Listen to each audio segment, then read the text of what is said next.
Эмне үчүн канчалык аракет кылсаңыз дагы иштериңиз жүрүшпөйт.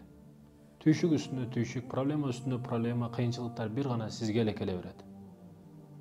Ошол айылдашыңыз бир кошунаңыз бар, арамдан иш кылат, арак сатат, пиво сатат, аракканасы бар, кумарканасы бар, арам иштерди бардыгын кыла берет, бирок анын иштери гүл болуп кете берет. Өнүккөн, бизнеси жакшы болгону болгон.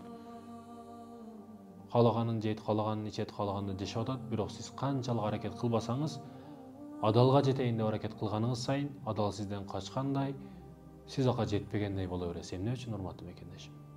Себеби Аллах Таала өтө сизди жакшы көрөт. Аллах сизди жакшы көрөт, урматтуу мекендешим. Сиздин мусулман болуп туруп, чын жүрөктөн, чын көңүлүңүздөн айткан «Я Аллах, я Раббым» деген сөздөрүңүздү Аллах Таала кайра окугусу келет. Ал эми кайсыдыр бир жол менен, арам жол менен Кудайга сыйынбаган адамды Кудай дегенге дагы, дедиргиси дагы келбейт да. Ошондой экен, урматтуу мекендешим, Аллах Тааладан хыдаят, бардыгыбызга хыдаят берсин Аллах Таала. Бирок иштериңиз жүрүшпөй жаткан учурда, кыйынчылык келген учурда үмүттү чөктүрбөңүз. Үмүтсүз шайтан. Капкара кудуктун эң чуңкур жери, капкара чекит жерине түшүп калсаңыз дагы үмүттү чөктүрбөңүз. Бардык нерсе үмүттөн, үмүтсүз шайтан.